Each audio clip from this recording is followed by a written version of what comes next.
Marcos capítulo 16, versículo 9 al 14. ¿Lo tienen?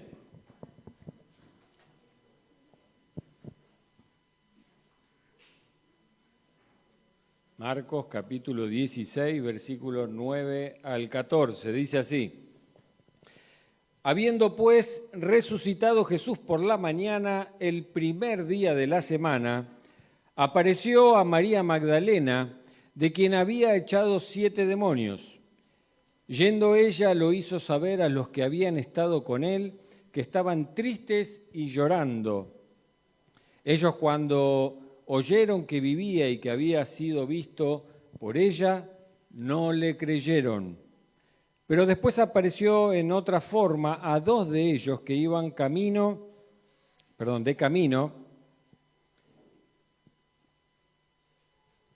yendo al campo. Ellos fueron y lo hicieron saber a los otros, y ni aun a ellos creyeron. Finalmente se apareció a los 11 mismos, estando ellos sentados a la mesa, y les reprochó su incredulidad y dureza de corazón, porque no habían creído a los que le habían visto resucitado. Hasta aquí la palabra del Señor. Muy bien, me saco esto. Bueno, cuando leemos entonces el libro de Marcos, vamos a poder estar viendo el evangelio más antiguo. Es el primero que se escribió, el evangelio de Marcos. Es un evangelio muy conciso. Él hace un resumen de lo que es la vida de Jesús. Ahora, Marcos fue un hijo espiritual de Pedro y por consiguiente fue un discípulo de Pedro. Así que todo lo que vamos a leer, o la mayoría de las cosas que vamos a leer del libro de Marcos, fue porque Pedro se la transmitió en ese discipulado, en esa vida que llevaba con Pedro. Entonces, como decía, el evangelio de Marcos es el evangelio más corto, presenta a Jesús como siervo de Dios y Marcos presenta un evangelio de acción. Ahí uno va a poder ver muchos milagros, las obras divinas que hacía Jesús. Y en muy pocas palabras hace una síntesis de lo que es el día de la resurrección de Cristo. Y por eso me gustó este evangelio para traerlos en esta mañana, por lo que Marcos nos relata. Y quiero que nos centremos en el versículo 9, en el primer pasaje que leímos, que dice: habiendo pues resucitado Jesús por la mañana, el primer día de la semana. Resucitó por la mañana, el primer día de la semana. Cuando uno estudia la vida de los judíos, uno puede ver que los judíos tenían 7 días a la semana, igual que nosotros, ¿no? Ahora, nosotros contamos los 7 días donde pasamos el domingo como primer día de la semana. Cuando uno ve los calendarios, ¿qué día está primero? El domingo, porque el domingo es el primer día de la semana. Ahora, para los judíos, el único día que tenía nombre era el sábado, el séptimo día. Entonces ellos los enumeraban a los días: primer día, segundo día, tercero, cuarto, quinto, sexto, y ahí venía el Shabbat. El Shabbat era el día de descanso. Y ellos se guiaban por los mandamientos, por la creación. Ellos dicen, bueno, Dios creó todas las cosas los primeros 6 días de la semana, y el séptimo día, ¿qué hizo Dios? Descansó. Entonces ellos siguen eso, los 10 mandamientos, ¿no? El cuarto mandamiento: guardarás el día de reposo. Entonces, el sábado, el Shabbat, es el día de reposo. Y el sábado, la palabra sábado, Shabbat, significa descanso. La palabra sábado significa parar, dejar de hacer. Es un día que ellos no hacían nada y se lo dedicaban íntegramente al Señor. Al Señor. Ese día descansaba. Ahora, este primer día, entonces, ¿qué hacía la gente? Salía a trabajar. El primer día era laborable para ellos. Era un día donde todo volvía a la normalidad, se reanudaba la actividad. Entonces, había estado parada un día, el sábado, y ese primer día de la semana, entonces reanudaban la actividad. Pero era un día de trabajo como cualquier otro día, ese primer día. Ahora, cuando Marcos en esta ajustada síntesis nos trae el relato de lo que estaba pasando, uno puede ver que nos muestra cómo se encontraban los discípulos. Los discípulos, ¿cómo dice que estaban? Habían pasado el sábado, un día de descanso, habían descansado de esas presiones que habían vivido el viernes, el día viernes lo habían crucificado a Jesús y había muerto. Entonces, ¿cómo era? Nos relata Marcos cómo estaban esos discípulos, tristes y llorando, dice que estaban. Ahora, cuando nosotros llegamos al domingo, al primer día de la semana, nosotros lo tomamos como hoy, que es un día también de descanso para nosotros. No trabajamos, pero para esa época era un día laborable, tenían que trabajar. O sea, quiere decir que ellos habían visto morir a Jesús, habían visto cómo Él había sido bajado de ese sepulcro, lo habían puesto en aquella tumba y estaban tristes y llorando. Y era un día donde empezaba el trabajo. Ellos tenían que volver ahora a su vida cotidiana, pero ahora ya no estaba Jesús. Y ahora tenían que volver a la normalidad y no sabían qué hacer. Y estaban a la mesa y cuando Marcos entonces trae este relato, él nos dice que los que habían estado con él, dice que estaban tristes y llorando. Tristes y llorando. Y fíjense que es la única palabra que nos dice Marcos de cómo estaban los discípulos en ese momento. Tristes y llorando. Y un estado de tristeza que se manifestaba ahora ya corporalmente en forma de llanto. En forma de llanto. ¿Y por qué? Bueno, porque las emociones fuertes, cuando nosotros recibimos esa emoción fuerte, bueno, esa emoción busca salir de alguna manera, busca materializarse de alguna manera. Entonces, esa manera en que se manifestó esa tristeza fue en forma de llanto.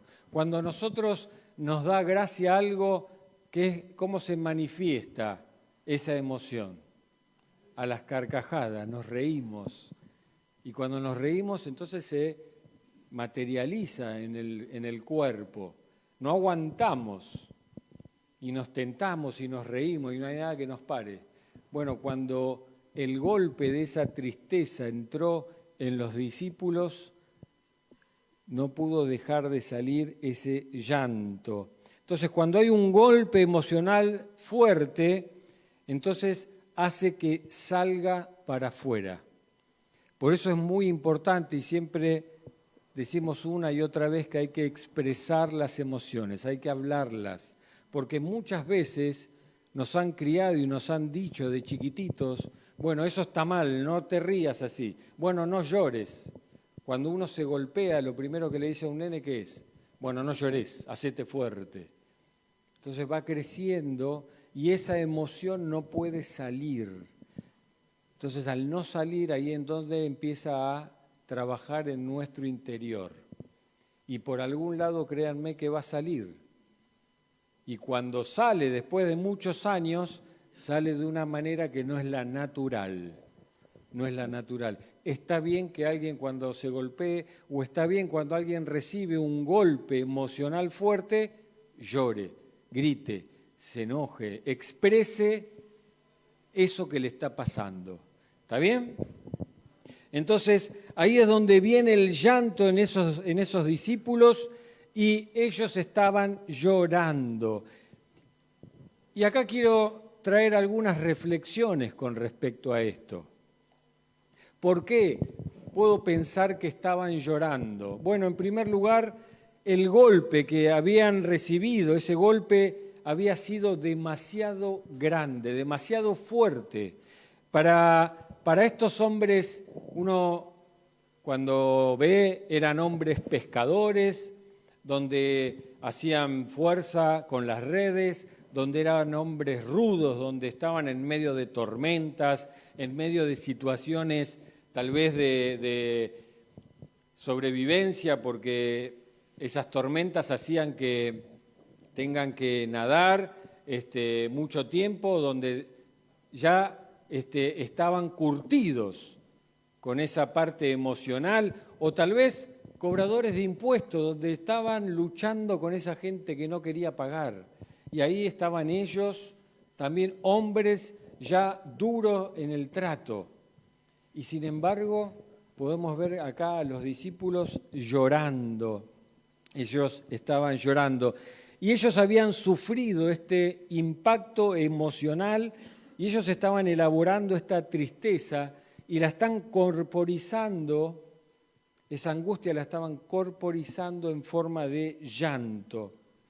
¿Y por qué lloraban? Y yo pensaba, bueno, uno cuando llora es difícil saber por qué uno está llorando. Uno no sabe por qué muchas veces puede estar llorando. Y ahí es donde uno, después de analizar por qué puede venir ese llanto y por qué está de esa determinada manera, ahí es donde yo puedo ver lo que tal vez les pudo haber pasado a los discípulos en ese momento. Y la primer causa que yo puse del llanto de los discípulos es que ellos estaban llorando porque habían visto triunfar el mal. Ellos habían visto triunfar el mal. El mal había triunfado, la corrupción había ganado, y no solo la corrupción romana, sino también la corrupción religiosa. Los judíos, la ley religiosa se había unido con los romanos y todos corruptos. Los romanos corruptos porque Poncio Pilato sabía que Jesús era inocente y no quiso liberarlo porque no quería que le movieran la estantería, no querían que le muevan el piso en donde él estaba. Y la corrupción religiosa porque buscaban matarlo porque Jesús les molestaba, arruinaban sus negocios. Entonces también lo querían matar, todos corruptos. Ahora, ellos estaban viendo cómo esa corrupción triunfaba, cómo el mal triunfó ese día, y cada vez que vemos triunfar el mal a nosotros, ¿cómo nos ponemos? Nos ponemos mal. Nos ponemos mal cuando nos mienten, nos ponemos mal cuando ganan esas personas injustas, nos ponemos mal o nos molesta cuando los delincuentes triunfan o cuando no son apresados y se salen con las suyas, que los políticos no hagan lo que tienen que hacer, que nos roben y nos mientan en la cara, eso nos pone mal. Y ahí es donde gana la corrupción, donde el mal está triunfando cada día. Y ahí es donde nosotros podemos manifestar en nuestro cuerpo ese llanto, ahí como los discípulos. Ahora, Todo esto que nos molesta es lo que va pasando todos los días. Todos los días va pasando esto. Y lloraban porque finalmente todo eso que era el mal, toda la corrupción, había triunfado. Todo lo que venían haciendo para modificar algo había quedado en la nada y había triunfado el mal. Ellos ganaron. Y ese día ellos estaban llorando y Pilato, Anás y Caifás se estaban riendo porque habían triunfado. Habían triunfado. Y todo eso nos golpea cada día. Los golpeó a ellos y lloraban. Lloraban en segundo lugar porque se quedaron huérfanos. Se habían quedado huérfanos. Imagínense, hasta ese momento Jesús había estado con ellos todos los días. 3 años viviendo al lado de Jesús. Jesús, desde el momento en que les dijo, síganme, no se alejaron de él. Un discípulo tenía que estar 24 horas al lado de su maestro. 24 horas. No se perdían un segundo de estar al lado, porque el maestro podía decir algo muy importante. Y cuando digo 24 horas, créanme, 24 horas. Hasta en ese lugar a donde nosotros queremos ir solos. Ellos iban con el discípulo, porque no se podía perder un pensamiento de ese maestro. Así que imagínense esos 3 años, los había corregido Jesús, había ido transformando esos pensamientos de esos hombres rudos que se pueden ver al principio a hoy personas que expresan sus emociones y lloran delante de un montón de personas, donde Jesús en esos 3 años le había enseñado, había estado mostrándole todas las cosas del Padre, los había guiado en todo. 3 años Jesús había estado preparándolos y ahora estaba muerto. Ya no estaba más Jesús. Lo habían perdido. Y cuando vieron a Jesús muerto, todos esos 3 años habían terminado. Yo me imagino preguntas que se le venían a los discípulos. ¿Y ahora qué hago? ¿Y ahora cómo sigo? ¿Cómo hago ahora para volver a mi vida normal? A mi vida convencional, a mi vida ordinaria de todos los días. ¿Cómo hago? Y ahí había tomado un rol Jesús casi paternal para ellos. Jesús se comparaba como esa gallina que extiende sus alas y recoge a sus polluelos. Y ahora esa gallina ya no estaba. Ahora ellos se sentían huérfanos. Y ahora ya no tienen quien les enseñe, ahora ya no tienen quien los guíe, quien los lleve por los caminos. ¿Qué hacemos ahora cuando salimos de este lugar? ¿Cómo sigue nuestra vida? Y lo único que me imagino que se les venía a la mente es volver al pasado, volver a donde Jesús los escogió, volver a las redes, volver a eso conocido, volver a eso antiguo, volver a eso que es lo que me da seguridad.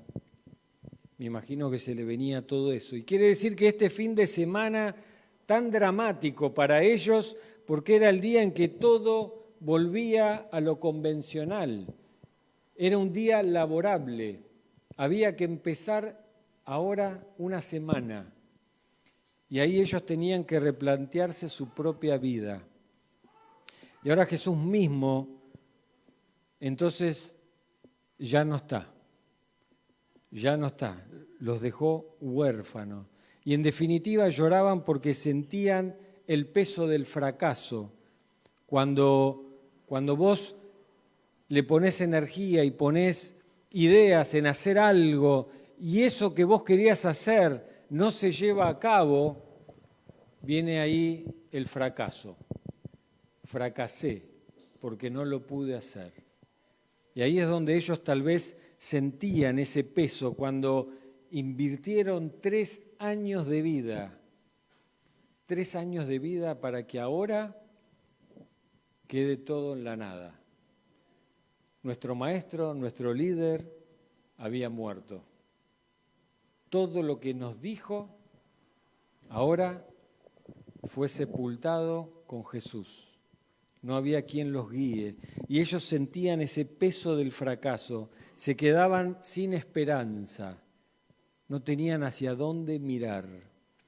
Y ahora tenían que vivir lo que quedaba de la vida, lo que les restaba por vivir, como puedan, sin su maestro. Esa gran ilusión que habían tenido con Jesús se había terminado. Había ganado el mal, se habían quedado huérfanos y todas esas ideas que ellos tenían habían fracasado. Por eso estaban tristes y llorando. Y todo esto pasaba el primer día de la semana, ese día donde todo volvía a la normalidad. Pero para ellos no era un día normal, porque ahora no sabían qué hacer. ¿Cómo se sigue? ¿Qué hacemos? ¿A dónde vamos? Y ese día ellos ahora reciben un impacto, ahora se escucha el grito que ha resucitado. Entran estos hombres y empiezan a gritar, ha resucitado, lo he visto. Y sin embargo, no creen. Vienen las mujeres, también dicen lo mismo, ha resucitado, lo he visto. Y sin embargo, no creen. Estas palabras golpean fuertemente a ellos, pero no les creen. Ellos siguen pensando, lo hemos visto morir. Hemos visto cómo la lanza entró en su cuerpo. Hemos visto cómo ese último suspiro, diciéndole al Padre, consumado es. Y ahí es donde expiró su espíritu. Y ellos vieron cómo su cuerpo inerte fue bajado de aquella cruz, ya sin vida, y fue llevado a una tumba. Ellos lo vieron, no se lo contó nadie. ¿Cómo ahora decís que vive? Te habrás equivocado. No debe ser. Y ahí es donde los embarga la duda.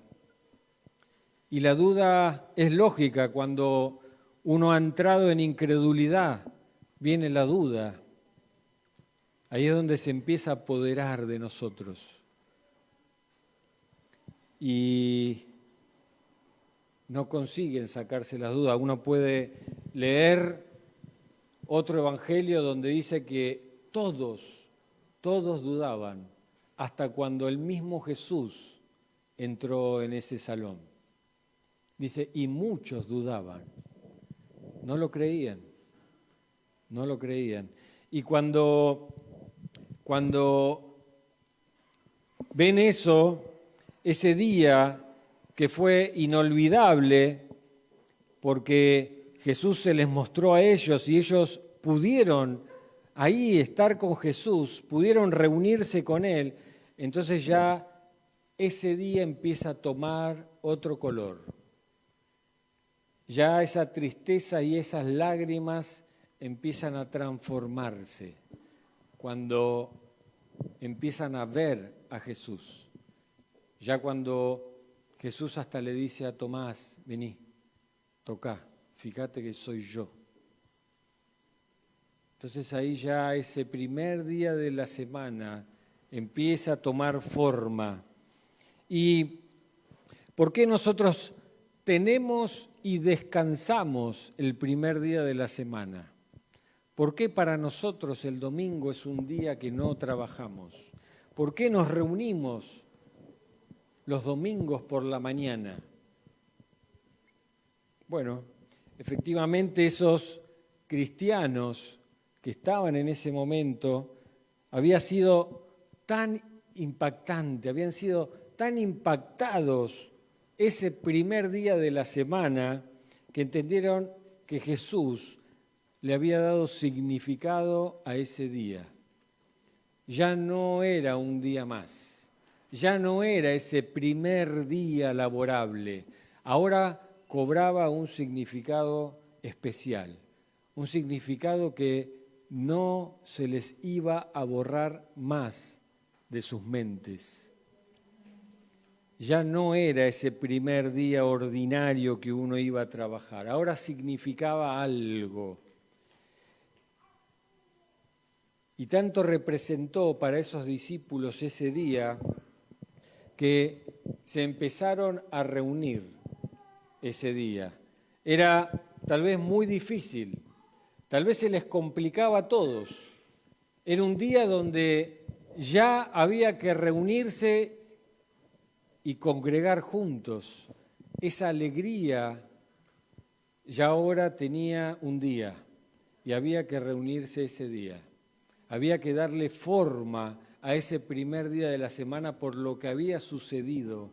Y a partir de ahí, ellos buscaban el momento de reunirse ese primer día de la semana. Y uno puede ver en Hechos 27 que dice, el primer día de la semana, reunidos los discípulos para partir el pan, dice, Pablo les enseñaba habiendo de salir al día siguiente, dice, y alargó el discurso hasta la medianoche.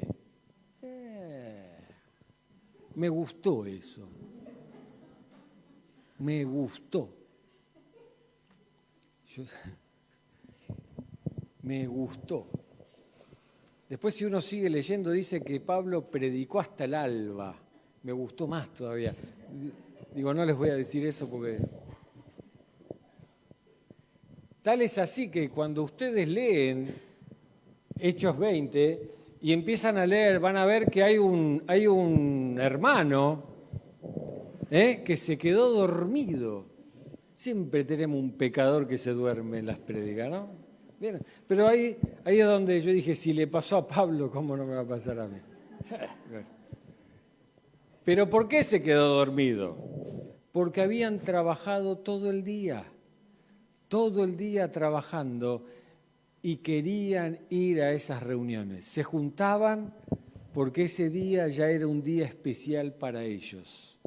Entonces había reuniones el primer día de la semana y cuando nosotros leemos entonces el primer día de la semana no nos llama la atención porque para nosotros el domingo es un día no laborable, pero para ellos era un día laborable.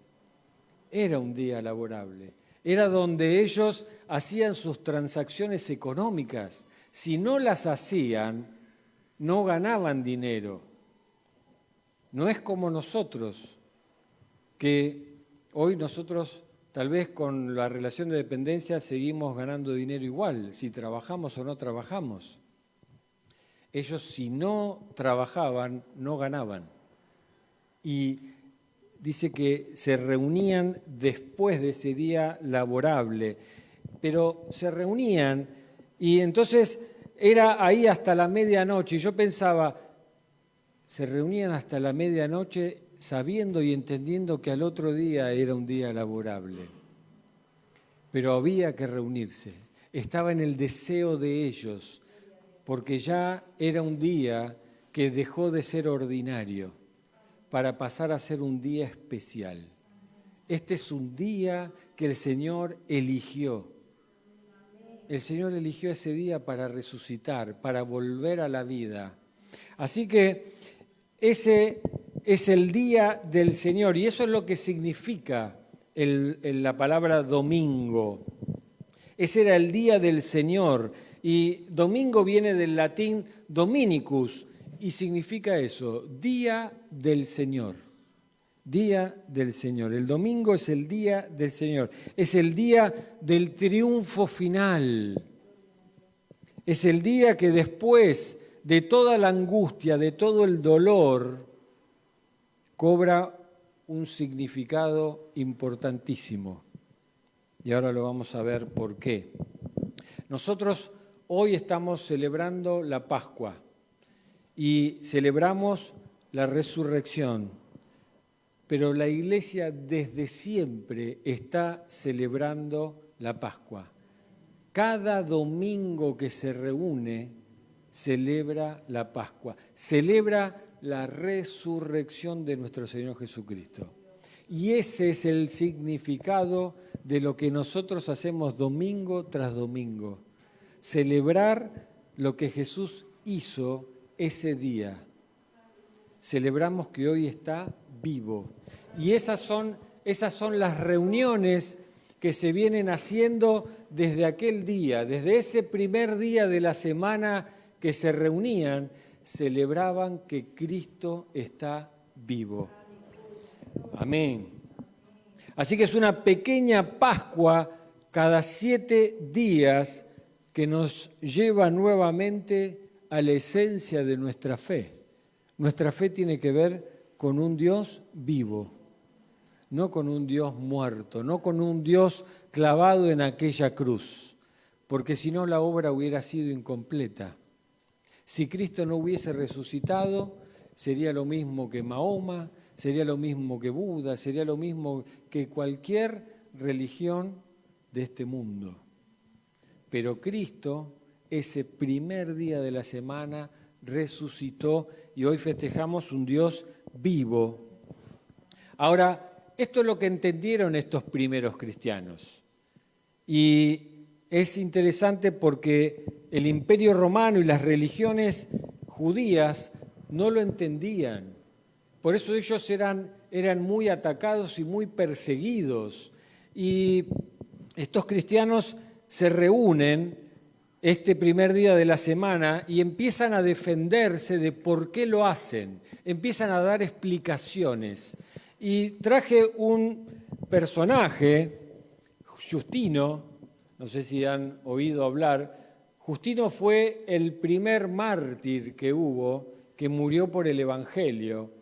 Y él hace una apología. Las apologías son escritos o declaraciones verbales de lo que uno cree en la fe. Y él hace una apología y él dice esto: el primer día es en el que todos nos juntamos y Jesús, nuestro Señor, en el primer día se levantó de entre los muertos. O sea, cuando le empezaron a cuestionar a los cristianos, ¿por qué se reúnen un día laborable? ¿Por qué están haciendo esto que no está en los planes? Si el séptimo día es el día de descanso, el séptimo día es el que vos tenés que guardar, ¿por qué te reunís otro día? Y empezaron a cuestionar, y él dice, nos reunimos el primer día porque es el día en que Jesús resucitó. ¿Y qué nos está diciendo esto? Les estaba diciendo al Imperio Romano, señores, nosotros no paramos el primer día de la semana, porque tenemos ganas, porque se nos antoja, porque no tenemos otro día para reunirnos. No, nosotros elegimos reunirnos este primer día porque es el día en que Jesús resucitó. Entonces pasó a cobrar un sentido tan importante que ya se reunían ese día. No era por casualidad.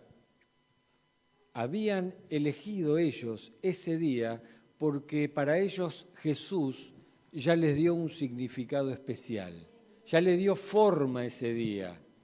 Ahora, para nosotros entonces es el día que Cristo se levantó de los muertos, es el día de la resurrección.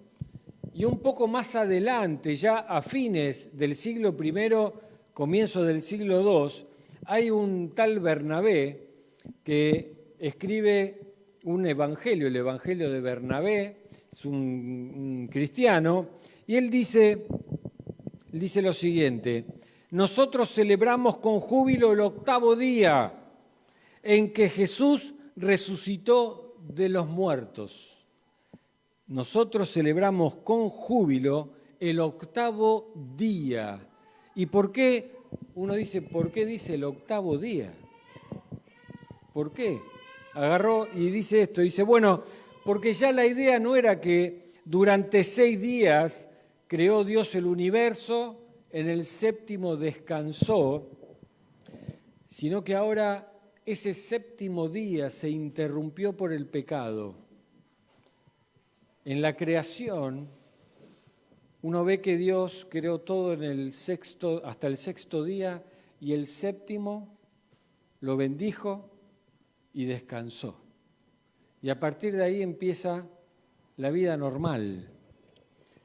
Pero Bernabé lo que está diciendo es, ese descanso de Dios se quebró, fue interrumpido por el pecado. Por eso Hebreos después va a decir, para nosotros nuestro descanso, ¿quién es? El Señor Jesucristo.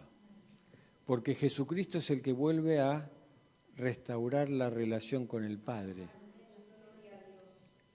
Pero Bernabé lo que está diciendo es, este séptimo día fue quebrado por el pecado. Entonces, ¿ahora qué tiene que venir? El octavo día. El octavo día, ¿dónde es? ¿Qué es? Es el día que Jesús vuelve a la vida. Es el día en que Jesús le vuelve a dar vida ¿a qué? A todo lo que estaba muerto, a todo lo que se había quebrado. Por eso Jesús que dice, yo soy la luz del mundo. ¿Qué creó Dios el primer día? La luz del mundo. Ahora, en este primer día de la semana, Jesús es la luz del mundo. El que tiene a Cristo, tiene la vida. ¿Se dan cuenta de lo que está diciendo Bernabé? O sea, ese día ya ahora cobra un significado especial. Entonces recordaba estos primeros 6 días de la creación, recuerda el quebranto del día de reposo por el pecado y ahora nos recuerda esta resurrección de Cristo, este primer día de la semana. Entonces ya le estaban dando sentido, un sentido trascendente al hecho de la crucifixión y resurrección, ahora dentro del calendario. Ese calendario que ahora nosotros tenemos, donde el domingo es el primer día de la semana y día no laborable. Ahora, otro escrito de Tertuliano nos explica qué hacían los cristianos ese día. Y dice, en el día de la resurrección del Señor, se está refiriendo al domingo. Al domingo, ya no está hablando de ese día que Jesús resucitó, sino que está hablando de los domingos.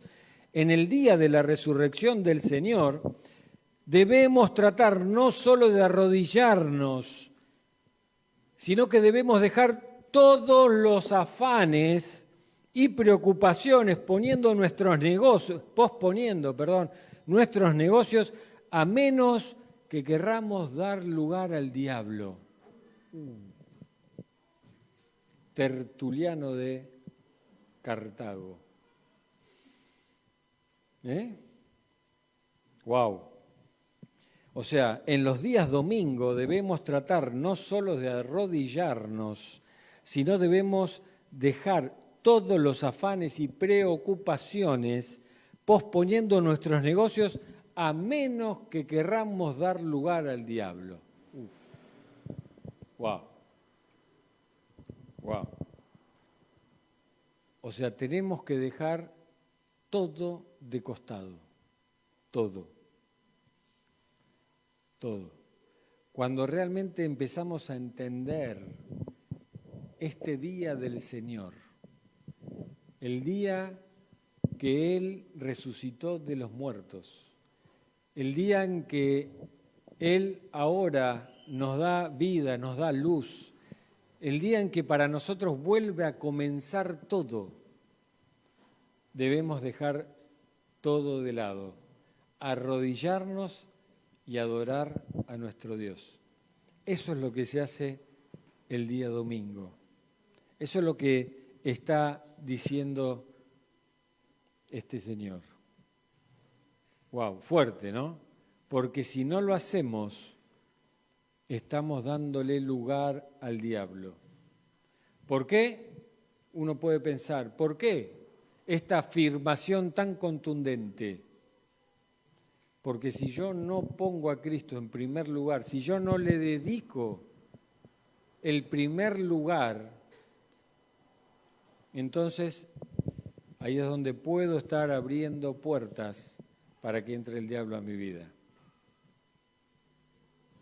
Esa es la afirmación que está haciendo este Señor. Y ese es el día del Señor, ese es el día en que el Señor Jesús viene a mi encuentro, entra en ese aposento, ese es el día en que el Señor entra a mi vida. Hoy domingo le estamos dando lugar a que Jesús venga a cada uno de nosotros a esta nueva relación que nosotros ahora tenemos con Él. ¿Y por qué dejamos todos nuestros afanes y todas preocupaciones, como dice Él, y pospongo todos mis negocios?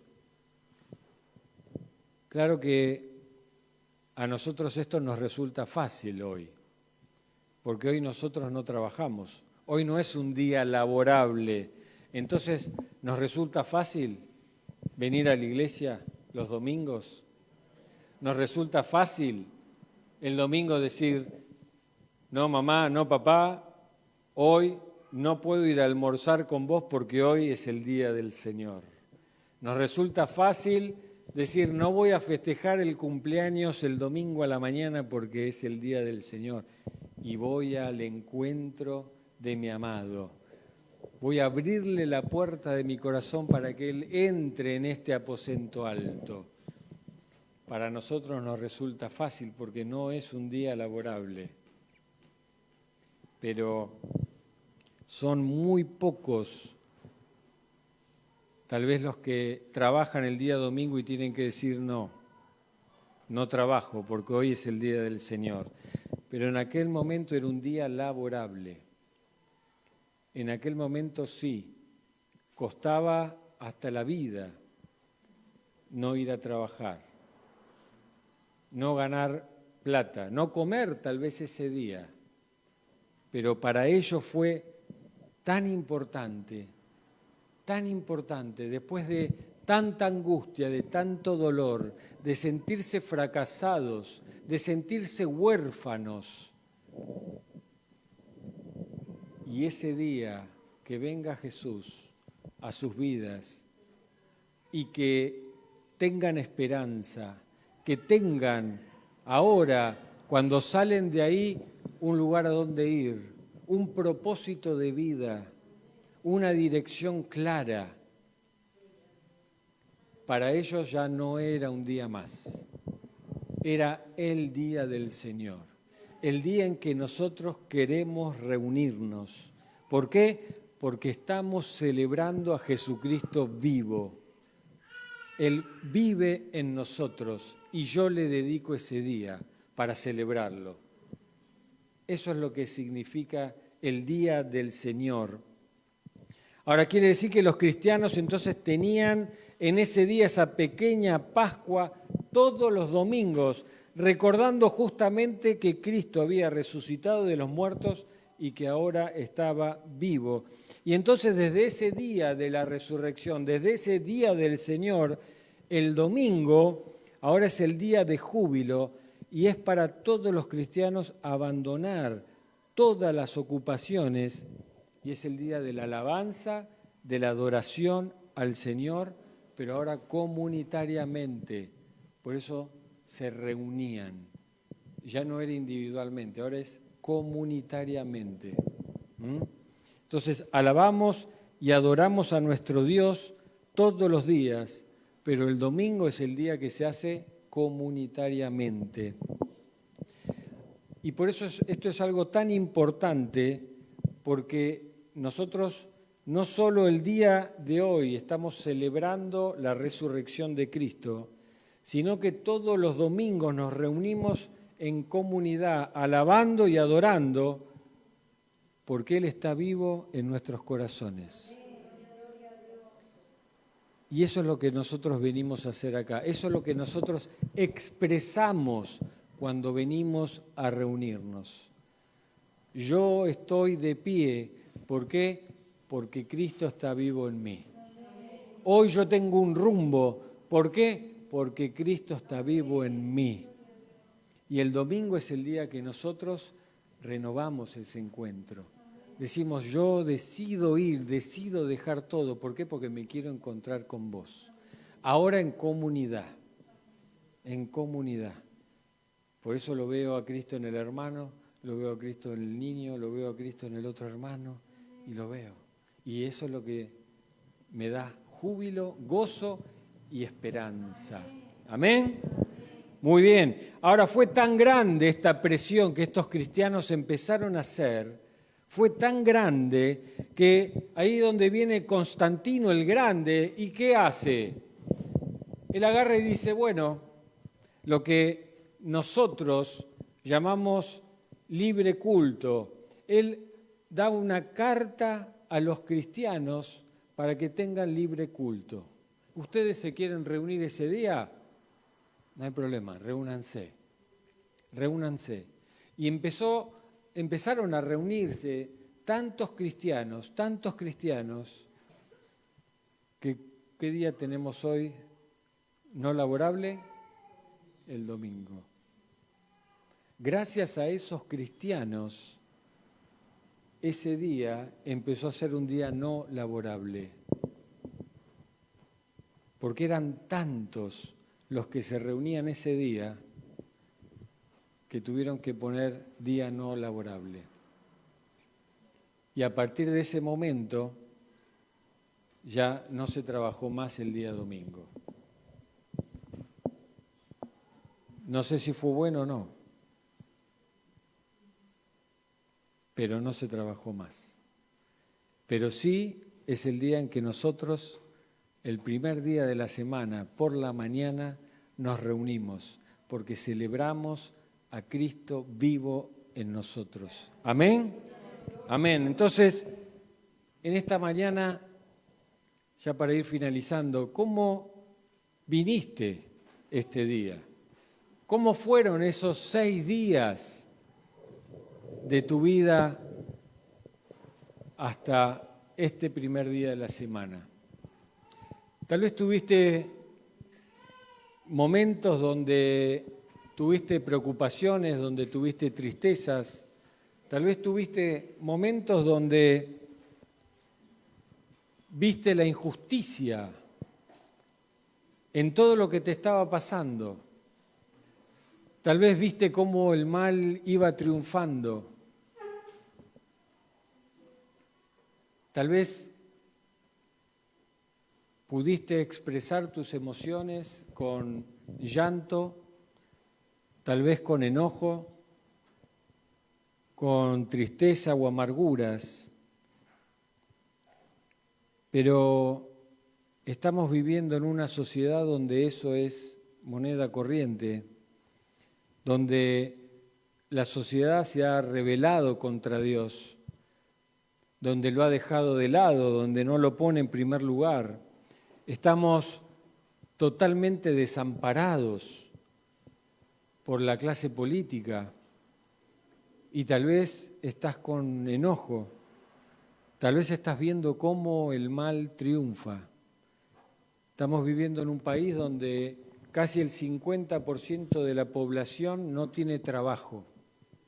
Y cuando uno ve la clase política, uno puede decir, desde Alfonsín, que había un 10-12% de desocupación, de pobreza, a hoy, que llegamos al 50%, uno puede decir, ningún político sirve, ningún político ha hecho algo que haya prosperado.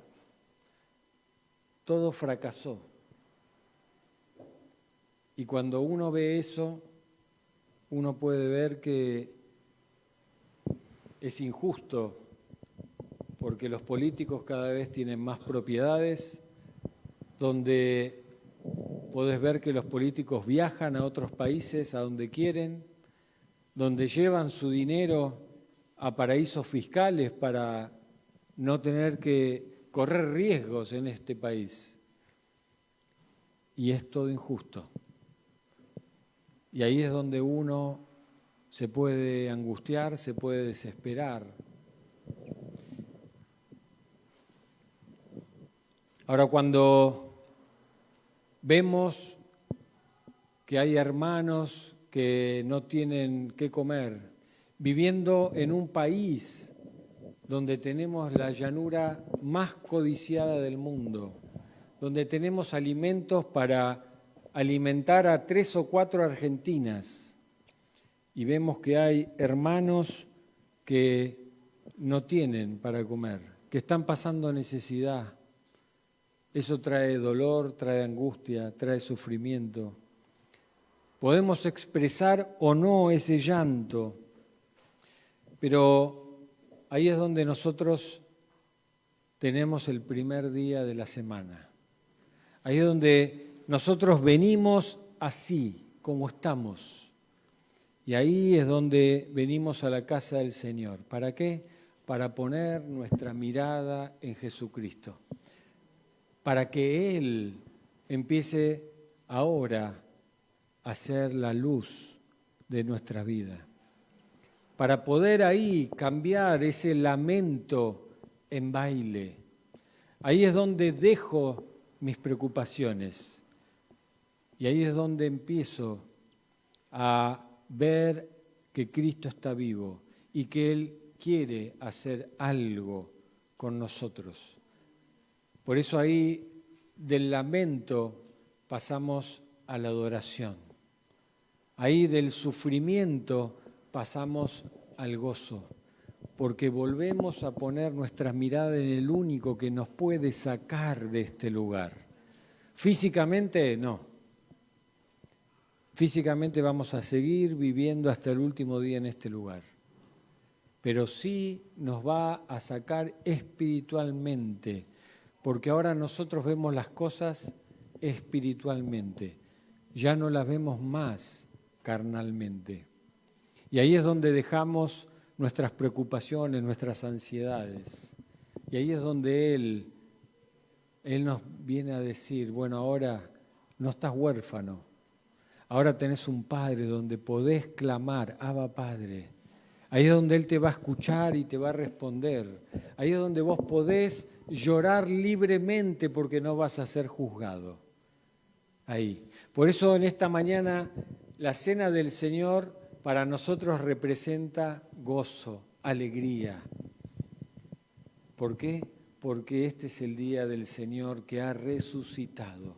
Así que yo te invito, le voy a pedir a los músicos que puedan estar pasando. Te voy a pedir que cierres tus ojos, que puedas estar reflexionando cómo viniste en esta mañana, cómo está tu corazón, cómo estás. ¿Estás en lo permanente o estás en lo temporal? ¿Estás mirando las cosas de este mundo? ¿Estás mirando a los políticos? ¿Estás mirando si el jefe te paga lo que te tiene que pagar y te parece injusto y estás luchando con eso?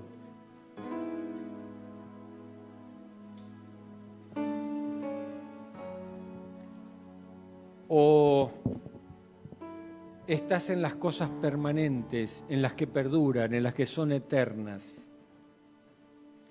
Yo te animo en esta mañana a que puedas abrir tu corazón, que puedas en esta mañana experimentar a este Cristo glorificado, este Cristo que traspasó la muerte, que ahora viene de una manera diferente a tu vida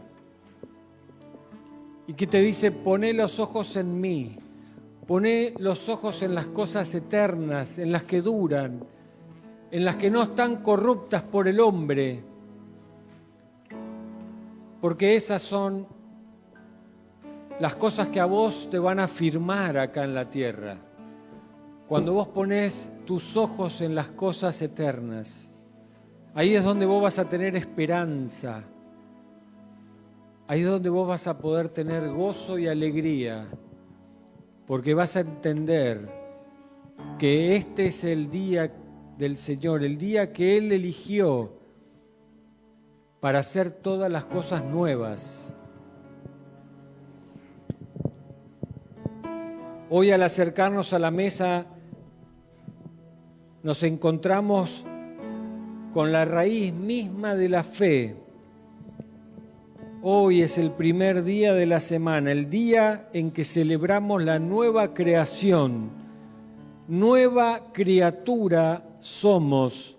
Si alguno pasó por la cruz del viernes, por la cruz con Cristo, nueva criatura es. Y en este día de resurrección las cosas viejas pasaron, ya no son la de la semana pasada. Hoy, el octavo día, todas son hechas nuevas. Todas son hechas nuevas. Y en el primer día de la creación, que así como Dios creó la luz de este mundo, en este primer día de la semana, Cristo quiere ser la luz de tu corazón. Y para eso necesita que vos abras, que saques esa piedra que impide que Cristo entre a tu corazón. Así como Esdras le enseñó al pueblo, cuando nos gozamos en el Señor, entramos en una fortaleza. Hoy nos acercamos para gozarnos en el Señor, para recordar que Él es el centro de nuestra fe. Por eso este día se lo dedicamos a Él. Y gracias a Dios, porque tenemos la mesa preparada delante nuestro, porque esta es la mesa de la esperanza, porque nuestra vida está puesta en Él. Así que yo le voy a pedir a los 4 niños que le he pedido que pasen, si en esta mañana querés participar de esta celebración con gozo, con alegría, con esperanza, yo te invito a que te puedas poner de pie. Pasen los niños, ellos van a estar repartiendo el cuerpo y la sangre de Cristo.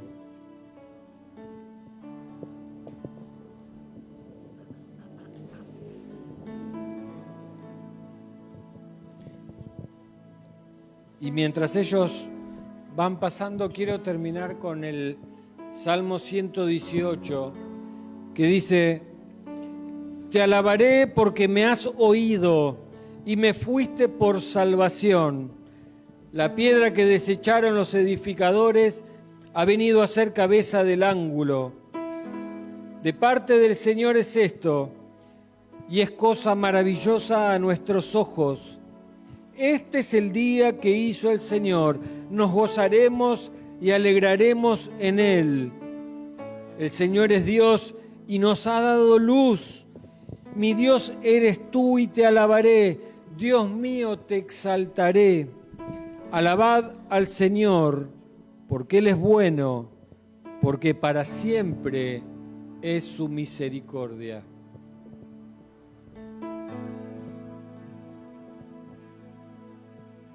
En esta mañana yo te invito a que puedas reflexionar. Cerrá un minutito más tus ojos, encontrate con un Jesús vivo. Encontrate ahora con la fe, con la esperanza, con el gozo que te da la vida de Cristo, el gozo que empezás a experimentar,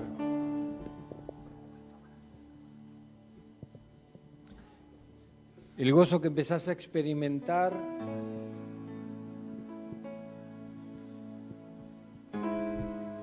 cuando le abrís tu corazón a Cristo.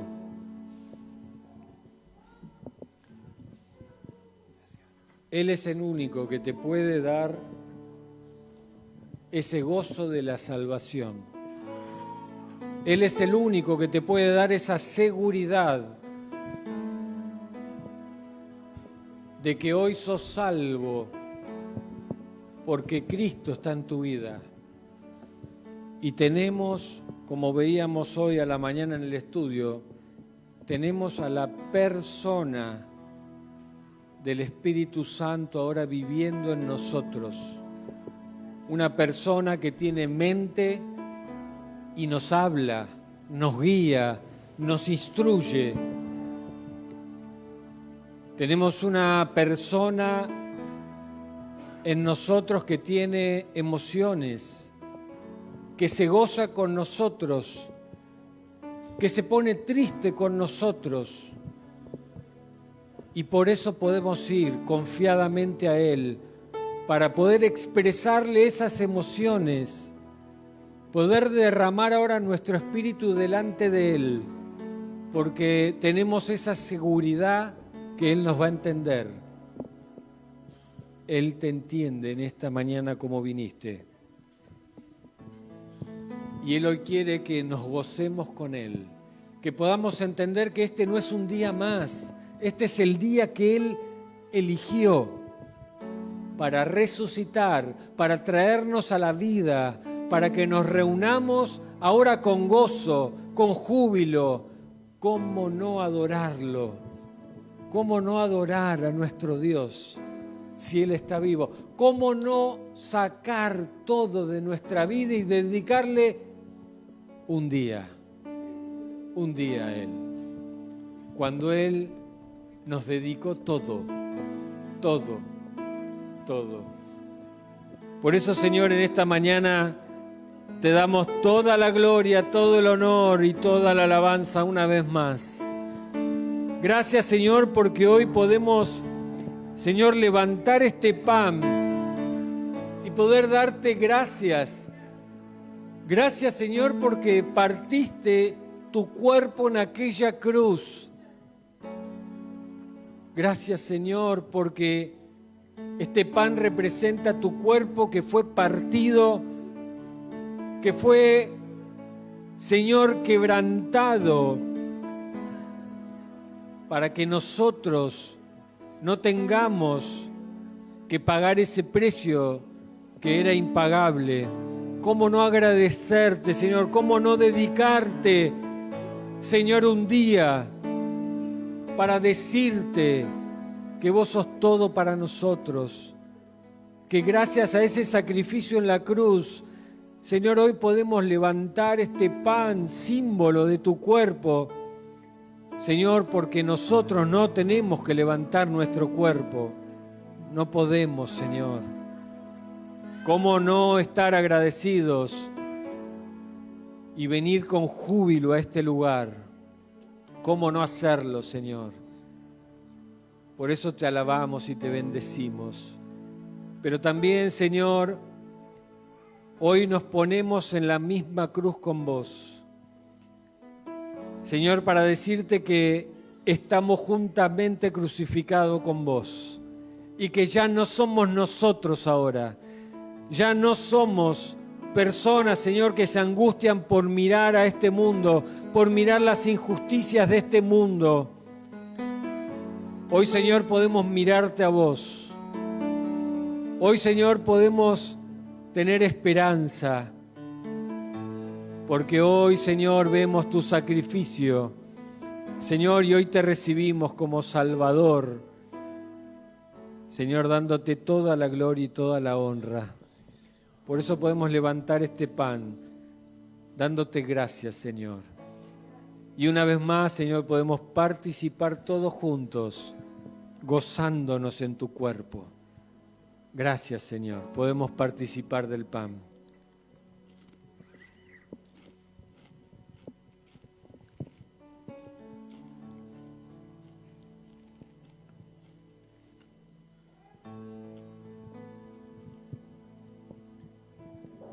Gracias, bendito Jesús. Gracias. Señor, pero también podemos levantar esta copa, símbolo de tu sangre, Señor, pero también símbolo de vida y vida en abundancia. Tu sangre es vida para nosotros. Tu sangre, Señor, al ser derramada en aquella cruz, Señor, fue a lo más profundo, de la tierra. Señor, se esparció por todos lados. Señor, no pudiendo una tumba retener tu cuerpo, no pudiendo retenerte a vos, Señor. Por eso, Padre, hoy estás vivo. Hoy, Señor, levantamos esta copa, Señor, en señal de que tu sangre, tu vida, Señor, ha entrado en nosotros. Y hoy nosotros estamos también vivos por esta sangre que fue derramada.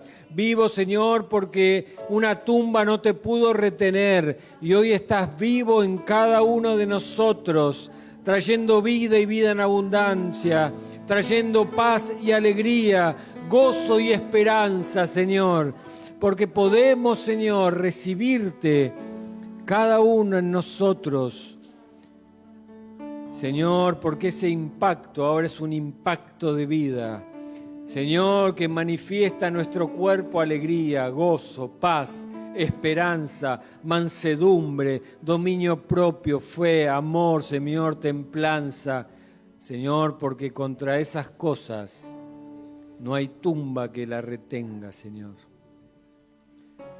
Señor, levantamos esta copa dándote toda la gloria, toda la honra, Señor.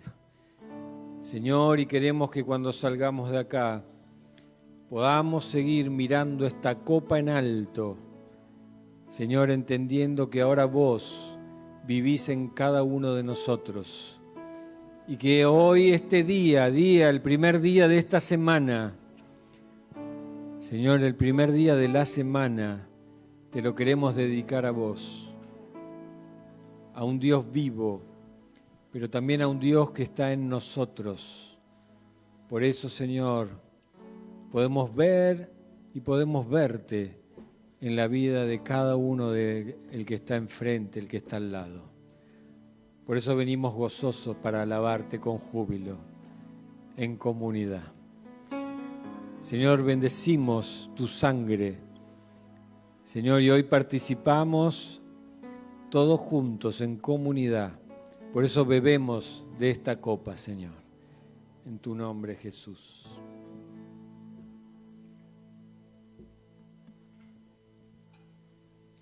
Señor, y por siempre, Señor, y hasta el día que vengas, vamos a reunirnos como tu iglesia, como tu cuerpo, y vamos a venir con gozo y con esperanza, porque sabemos, Señor, sabemos que te vamos a encontrar, que te vamos a abrir, Señor, las puertas de nuestros corazones. Señor, y por más que haya a veces dudas en nosotros, Señor, ayuda a nuestra incredulidad, para que haya certeza y convicción, para que esa fe, Señor, siga en cada uno de nosotros firme. Señor, porque estamos con vos. Te alabamos y te bendecimos en tu nombre, Jesús. Te invito a que te puedas poner de pie, a cantar con gozo. El sol se apagó, cayó el Salvador del mundo, su cuerpo en la cruz, su sangre derramó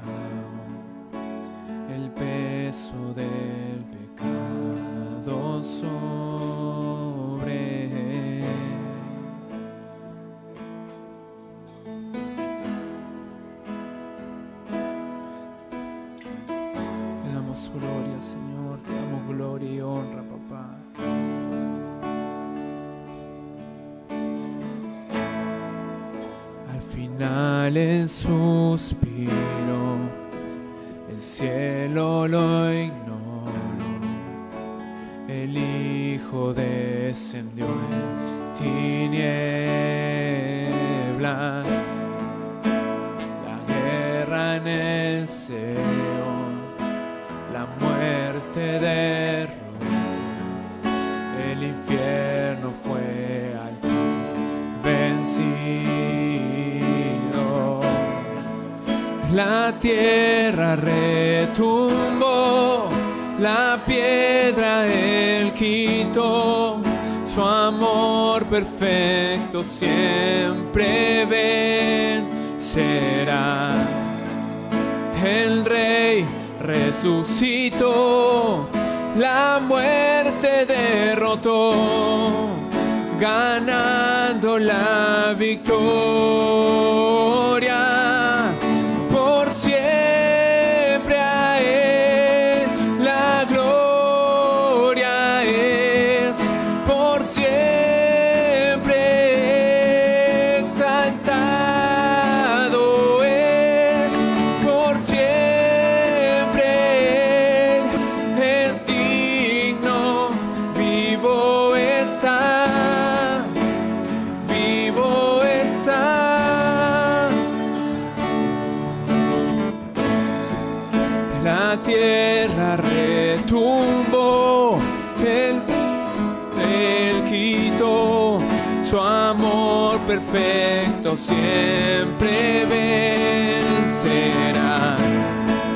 El Rey resucitó, la muerte derrotó, ganando la victoria.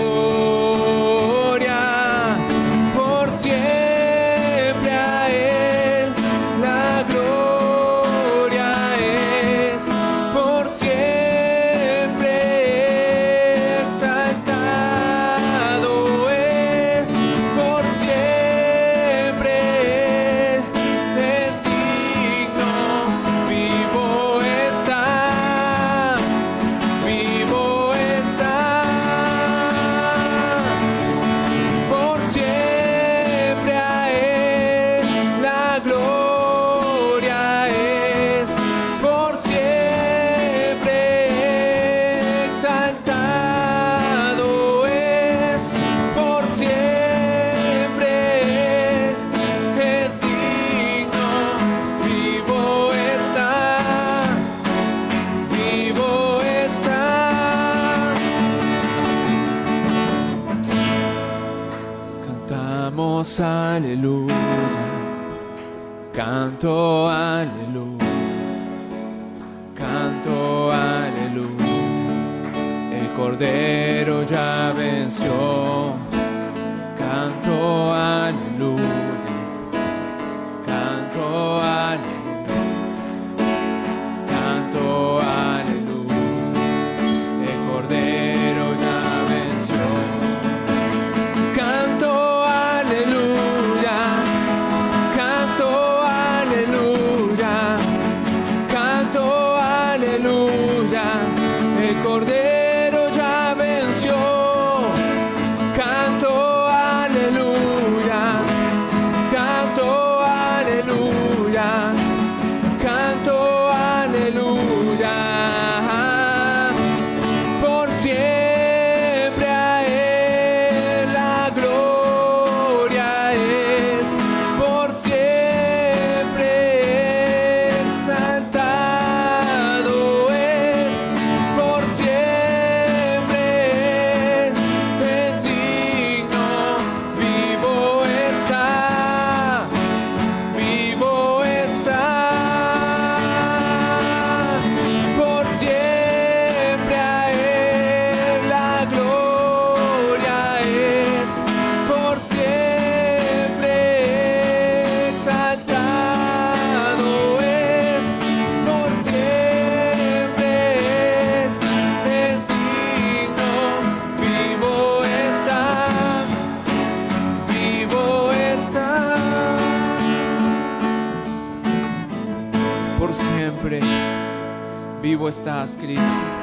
Te damos gloria, honra, te damos alabanza, Señor. Te exaltamos, Rey, porque vivo estás, nos diste la vida, papá. Estamos gozosos, alegres, Señor, en este día, celebrando tu resurrección, la vida que nos diste, papá. Estamos gozosos, damos gloria y honra a ti, papá. No hay nadie como tú, Señor. No hay nadie, papá. Diste todo en la cruz, hasta lo último. Y nos hiciste libre, Padre. Nos hiciste libre, Señor. Nos hiciste libre, Padre, porque resucitaste. Resucitaste, Rey. Resucitaste y te damos gloria, honra y honra a ti, Señor. Gracias, papá. Gracias, Señor. Gracias, Cristo.